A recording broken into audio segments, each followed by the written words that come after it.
All right, I've been working all day. As you can see, got the narrows back to where there's actually dirt here. It's passable. You know, before this was just a waterfall, and it's now at least able to be accessed. But unfortunately, if you look above us, we have a lot of rain clouds, so it might just undo all this work. I really hope not, but we'll see what happens from here. Rebuilding the American Hotel, it's kind of my main goal up here. If we miss the winter, and it's a difficult winter, we're gonna miss 8 months of building, and this project is gonna get pushed another year or so.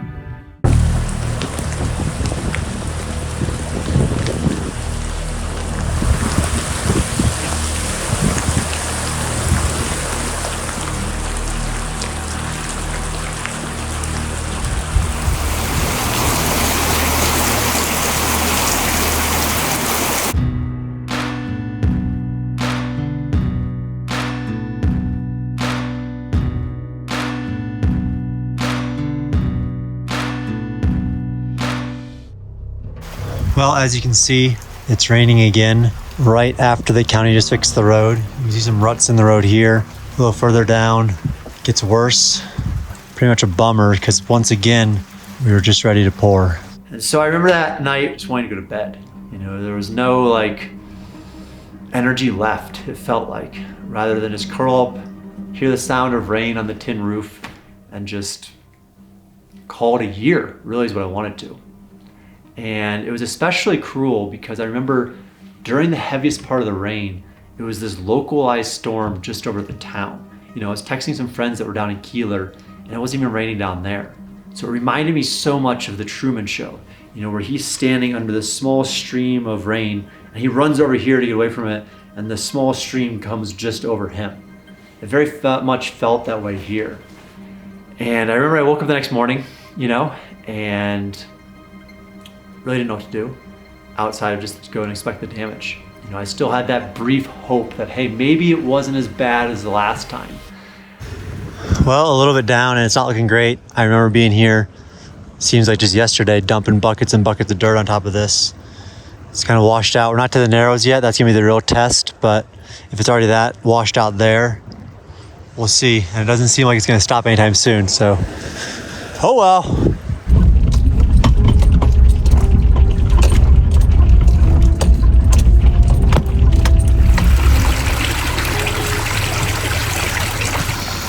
Well, as you can see, we got no real road again. This isn't even to the narrows yet. It was really bad up above us here too, but look at that, 5 foot out of this. The county just finished it too. Another day at Cerro Gordo. Well, as I expected, the narrows, you know, pretty much gone again. Down again to this bedrock. All the material that was put in here is gone. Up there is gone. No trucks coming up here. This is it. Hotel is done for the year. I can barely get my truck down here. Our 7-mile dirt road just below me is the way that everything gets up here. It's how people get up here. It's how supplies get up here. It's how any progress happens for the town. And we were really pushing to enclose the hotel we're working on before the winter. That's important because it snows here during the winter. And if we miss that, we're gonna be pushed another 6-8 months on progress. And just over a month ago, we were almost there. You know, we were scheduled to have the concrete poured. Our mason didn't show up, the concrete got pushed, and that weekend we got what the news described as a 1,000-year flood that completely wiped out our road. And the problem with the wiped out road is that no cement trucks can make their way up the road until it's fixed. And I remember when that happened, it was just like a punch to the gut. You know, it was so devastating, not just for me, but for the hundreds of people that have chipped into the hotel. You know, the guys are up here wanting to see this thing come to life. You know, we all just want to see this hotel exist so much. And it just feels like we're willing it into existence. And every time we get so close, it just gets knocked back down. You know, I remember that first day just wanting to go to bed, you know, not even look at the road. But as I've learned over the past 2.5 years here, you know, nothing's gonna get done unless you get after it. So we rolled up our sleeves, we dumped just hundreds of yards of dirt on the road to make it passable just for 4-wheel drive vehicles. At that point, the county came, and so the county started cleaning it up. So we got excited again. It seemed like the hotel was back, that we were gonna get this thing enclosed by winter. And the hotel, instead of just being at the basement stage, was gonna be at the framed out, maybe even beyond stage by the time the weather melted in the spring. And we got the basement done. We had the wood ordered. We had the contractor waiting by. And literally the day after the county pulled their scraper and they left, it started raining. We had to overcome an adversity. There was that momentum and that camaraderie that comes with overcoming these big things just to get pushed back down again.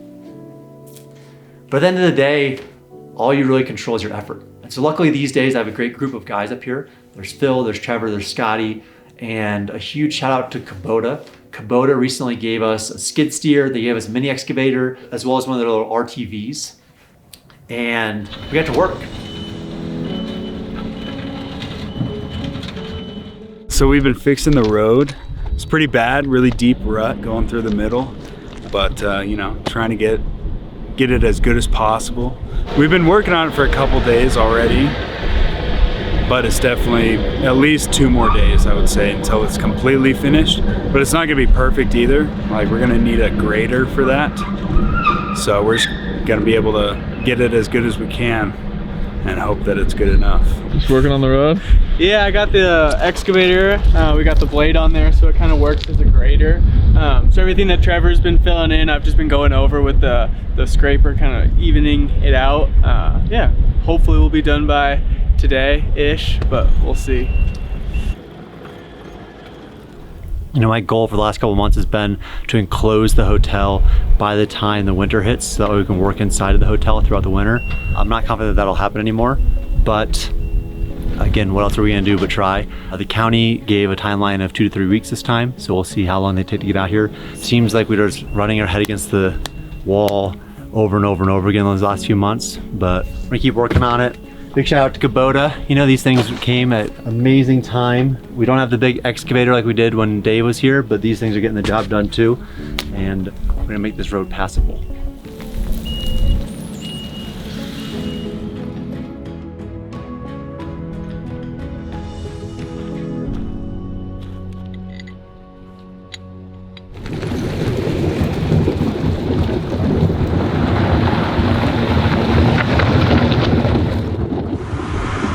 So far, the drag is working pretty good.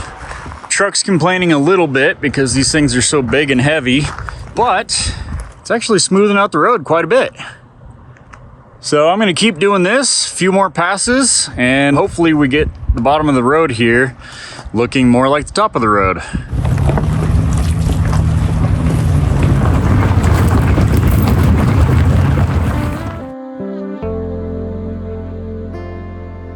We finally made it passable for 4-wheel drive vehicles again. But it doesn't mean that a cement truck's gonna come up.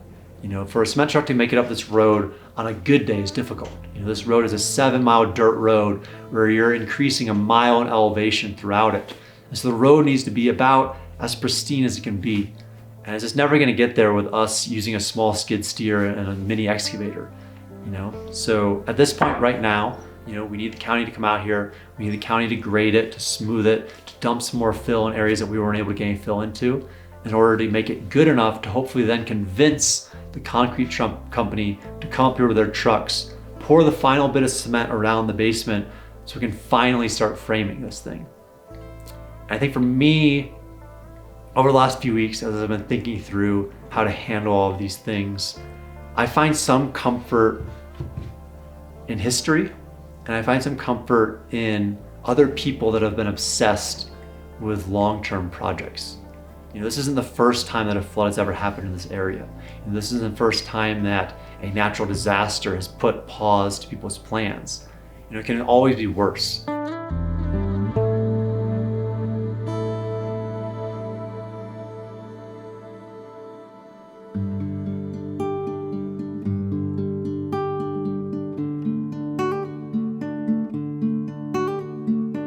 When I think back to the last few months, I just think about these 2 floods, the delays in the hotel, contractors not showing up, and just everything else going on. It's really taken a toll on my mental health. I think if I'm being fully honest, my mental health has just been slowly chipped away at over the past 2.5 years. It's so easy to put everything else as a priority. You know, if the hotel needs something, that's more important than me taking 20 minutes to myself, than me working out. You know, and over a long enough period, it just really starts to wear on you. And I think this month is finally the month that it exceeded my capabilities of handling myself. You know, because beyond everything you see in this video, you know, beyond the floods, beyond the hotel, I have a day job to deal with. I have these stresses that come with growing a business and that business getting a lot of attention. You know, so this month I finally thought, hey, I need to find a little bit of help. And I found an online platform called BetterHelp, and they're actually today's sponsor. And what BetterHelp does is they match you with a therapist, and that therapist just goes through all of your issues with you, and you create a toolkit. You know, you create ways to combat them, you know, to feel better, to feel like the weight is lifted off your shoulders. And I've never really talked about mental health on this channel. You know, I think I've alluded to it with some of the struggles in the past, but I think bringing it up is important. So if you're out there and you're interested in trying it, you know, they're giving anybody watching 10% off. If you just go to betterhelp.com/ghosttownliving, you'll get that.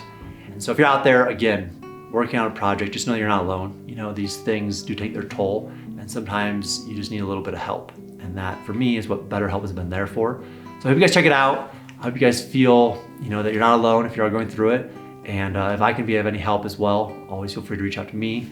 But other than that, I just appreciate you guys checking this out. All right, so today I gotta run some errands. I gotta go down and get some supplies related to some of the projects that we got going on. But I think during that time, I'm gonna visit 2 places. And I think these 2 places are gonna try to put everything in perspective for me. You know, I think sometimes when bad things happen, it can sometimes feel like, why me? The reality is, things can always be worse. So today I'm gonna go to Lone Pine, where I have to do a couple errands, and just outside Lone Pine, there's a memorial for the earthquake of 1872. And this earthquake, they later measured to, I think, be like an 8.6 or 8.7. It destroyed 52 of the 59 structures in Lone Pine, and it killed 27 people. And the residents of Cerro Gordo put together their funds, and they were able to donate to some of the victims down in Lone Pine. And then afterwards, we're headed to Ridgecrest. Just outside Ridgecrest, there is a thing called the Burro Schmidt Tunnel. And William Burro Schmidt was a miner that moved to California in the late 1800s. And he took up a claim.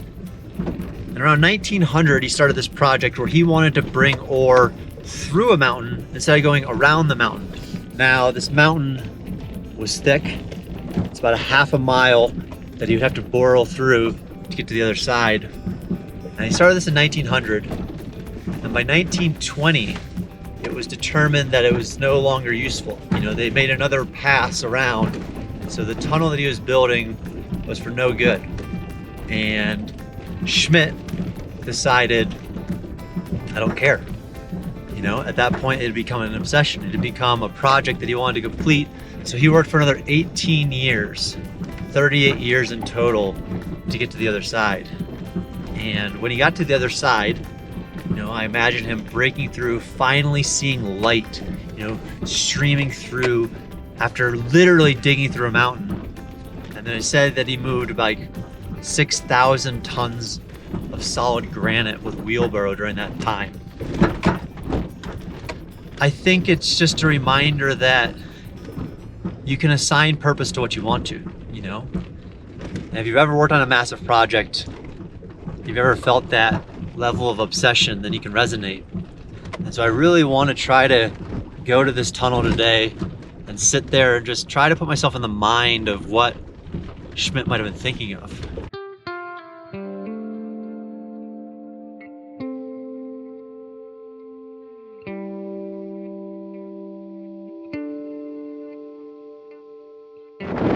Here we are at the grave. So we're gonna go over, take a look, just sit and meditate for a little bit.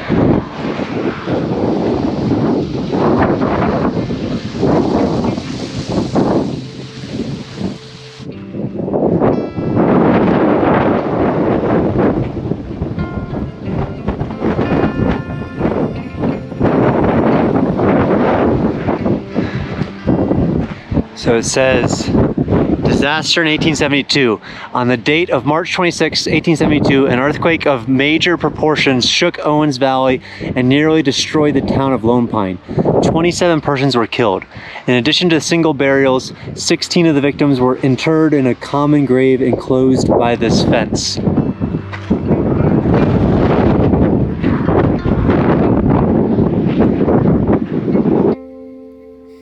Death just puts everything in life in perspective. 27 people went to bed that night with their own hopes and dreams and plans for the future, and they never got to pursue them again. And the lesson for me is twofold. It's first, as long as you're still breathing, you've had a better day than some people. You still have a chance at whatever life or dreams you've always wanted. Yes, the hotel is delayed, but it's still possible. And the second is just to get after it, to not delay. One day will be our last, and whatever hope we have has to happen before that day, which is why I think finding purpose and meaning in whatever we're pursuing is so important. You can find purpose and therefore meaning in anything, even in digging holes, which is why I just felt so compelled to visit Burro Schmidt and to see his manic purpose and dreams come to life by digging a hole through the mountain.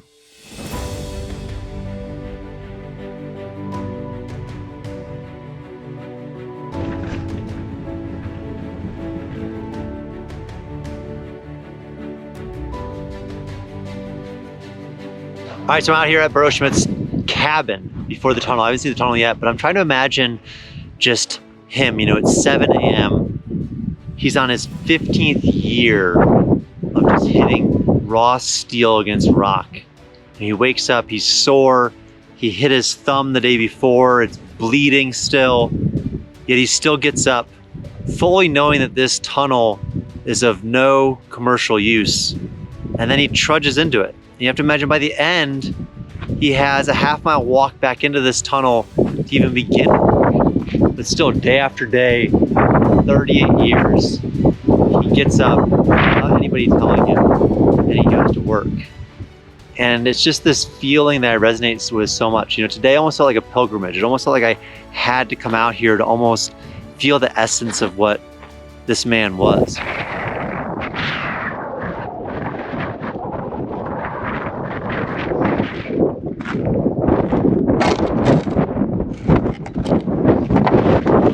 So the crazy thing is, if you go into his old cabins, this is Burro's cabin, and you look, any scrap that he had of like crackers or cigarettes or tea packages, he would nail to the walls to provide insulation. So down here, if you look at these newspapers, this newspaper is from 1921. So that's while he was here. So to stop the wind, he's just putting up anything that was easy as insulation. And so over the years, you just see this collection of everything from biscuits to a bunch of tea to just all these old newspapers that I wonder how delayed he got them. And it just gives a glimpse, this is the space that guy lived for all of that time, 38 years. And I don't imagine the view changed much since then. It's just beautiful to me. I came out here, obviously I was drawn here for some reason, and it's just been really inspiring being out here, seeing how much he cared about something and how he assigned his purpose to this. And all he was doing, if you want to look at it that way, was digging a hole in a mountain. But at the same time, so many people have come out here and appreciated his work and got something out of it like I did. And so when I look at these newspapers on the wall, I don't see like a madman. I just think of somebody so passionate.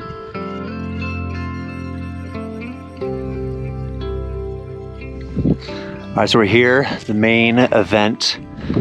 As you can see, William Burro Schmidt. It took 38 years to hand dig this half-mile long tunnel, completed in 1938.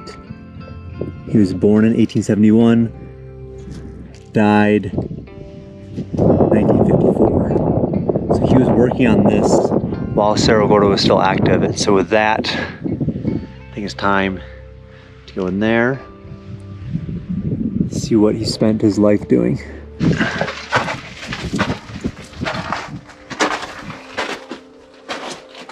So you have to think about like every little bit of this came out by hand, and it's surprising. Well, that's strange. It's like somebody either, I don't know. But I'm standing up without ducking, and I'm 6'2", so he didn't just make a tiny little crawl hole. You know, he could have cut corners, but that wasn't Mr. Schmidt's way. That's also nice. So think about every single bit of this had to be taken out by hand. Every inch that he would have taken off could have saved years in total, but no. Instead, made it. I guess if you're gonna spend your life doing something, you might as well do it right. So he definitely did that.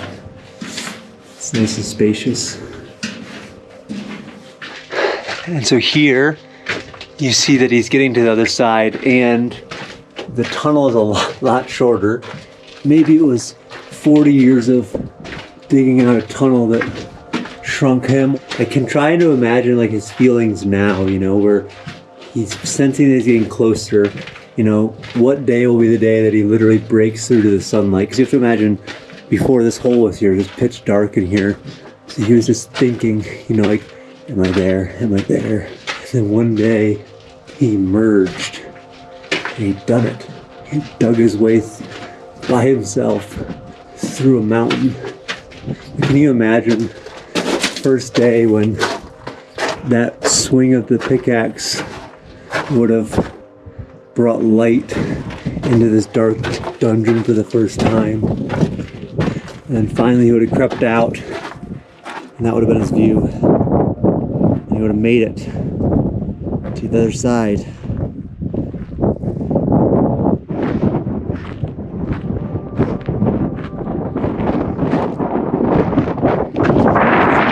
So you can see back here, if we're about halfway, about 20 years into it is when he was told that this tunnel is no longer useful.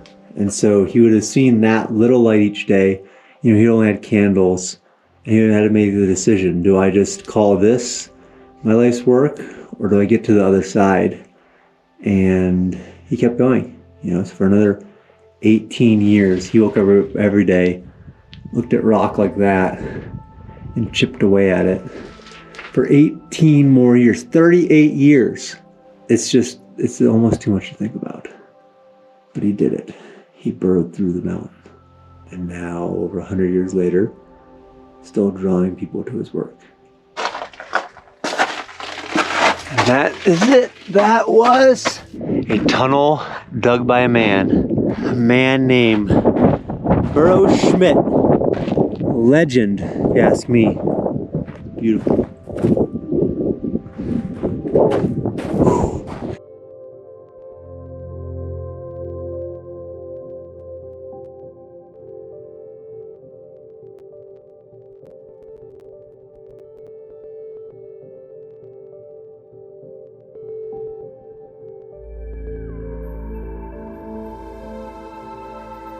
You know, if the hotel doesn't open for another year, it's very frustrating to me in the present moment.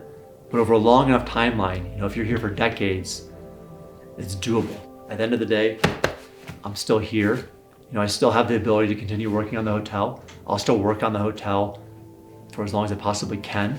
So I think sometimes, even in your darkest hours, it's important to kind of keep things in perspective. And for me, reaching to history, reaching to tales from the past is my best way of doing that.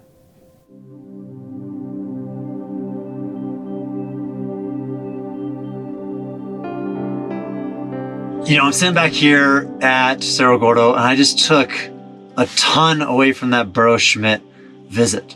You know, it's just such a tangible example of this guy finding his purpose and pursuing it to the very end. And I think it's kind of up to all of us to find that purpose, that meaning in our own life.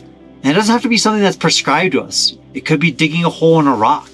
You know, for me, when I graduated from college, I thought I needed to be an investment banker. And pretty quickly I realized that there was no meaning in it for me, so I felt no purpose in doing it. And so when I see somebody like Burro Schmidt, you know, just pursuing this thing with all of himself, it just illuminates in me what's possible for humans, you know, what's possible for me, even in the brief moment. And I just get inspiration from it. And so I hope for you guys, no matter what you're up to up there, you find that meaning, you find that purpose, no matter what it's in, no matter what people say about it. I think you'll have a better life because of it, and I think that the world will be better off because of it. And that's it for now. I'm gonna sit here, continue working on what I find purpose and meaning in, and remembering that Burro Schmidt spent 38 years on something puts these 3 years in perspective. So I'm gonna keep going here. Hope you guys stick around. I hope you guys find that thing that just brings all of yourself out of you.